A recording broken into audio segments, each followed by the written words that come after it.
Hi, boys and girls. This is Ms. Kathy. I'm so happy you've joined me today for another story just for you.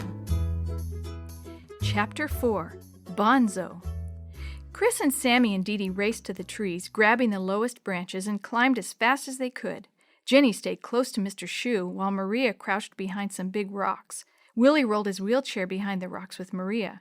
In the confusion of screaming and shrieking and other noises, the kids watched Jake roll around on the ground, wrestling with this big furry animal. Maria cocked her head. Other noises?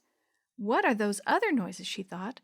Peeking from behind her rocks, Maria saw that Mr. Shoe and Mr. Teller were laughing. Even Jenny was grinning. Then she realized that some of the other noise and confusion came from a barking dog. Barking? The bear might eat the dog. Where was the dog? She looked back at Jake and stared. Now he was sitting up and grinned at the big animal that was now sitting in front of him. Bonzo, look how you scared them kids. They thought you were a bear. Now what made them think that? Aren't you ashamed of yourself?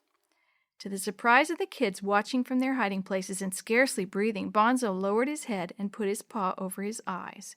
You can come back now, Jake called. Bonzo wants to apologize for scaring you. Maria watched Bonzo uncertainly. She slowly rose to her feet. Behind her, she could hear Chris and the others climbing down the tree trunks. Jenny still stood close to Mr. Shoe.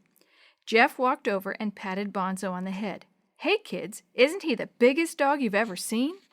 Bonzo turned and looked at the kids huddled in the shadows. His tongue hung down and his tail wagged in circles. Look, Jenny said, walking toward Bonzo. He's smiling at us. Jenny may be scared of some things, Maria thought, but she sure isn't afraid now. Bonzo wiggled with excitement and wagged his tail even harder as the other kids approached cautiously. Is that really a dog? Sammy asked. He sure is, Jake said. Haven't you ever seen a big dog before? Not that big, Chris said, putting his arms around the big shaggy body. He got a sloppy, wet kiss in return. He's a Newfoundland, Jack explained. Then he turned to the others. Don't be nervous. Bonzo's very friendly. He loves people of all sizes, almost as much as he loves water. You mean he swims in this cold river? Dee Dee asked. Look at his coat. If you wore a coat like that, would you feel the cold water? Dee Dee pulled apart some of his long black fur and discovered another very thick coat of short hairs. Wow, look at this! Soon all the children were gathered around Bonzo, patting his head and scratching his ears and poking and pulling at his fur. He just sat there grinning and wagging his tail. Look, he's wearing a bib. Willie reached out to touch the white spot on Bonzo's chest. Next time we think we see a bear, Maria said, we'll look for the white spot. If he comes back at breakfast time, you can throw sticks into the river for him to fetch. That's his favorite game, Jeff said. What else does he like to do? Sammy asked. Sleep, Jake answered, especially on wood piles. They all laughed. Hey, Bonzo, Jake said, where's Tony? Bonzo lifted one ear, and he sat up a little straighter. His tail wagged faster. He let out several deep, loud barks. Then he stood and barked again, his eyes fixed on the darkness beyond the campfire. In the stillness, the kids heard twigs snapping. Again, they hardly breathed, not knowing what Jake's next surprise would be. Go get him, Bonzo! With another deep bark, Bonzo leaped forward as a figure appeared out of the woods. When he reached the man, Bonzo stood on his hind legs and put his paws on the man's shoulders to lick his face.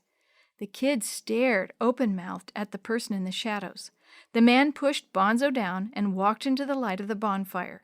The kids gasped as they looked at the newcomer. He was dressed all in dark brown, and he wore a wide-brimmed, dirty brown hat and a jacket that had fringes down the sleeves.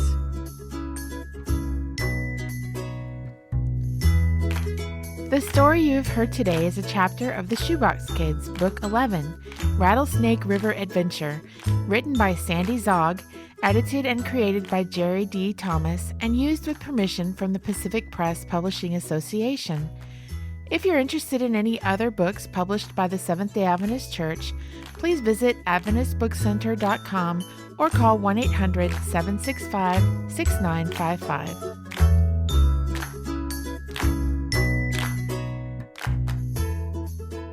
This podcast is a production of the Carolina Conference of the Seventh-day Adventist Church.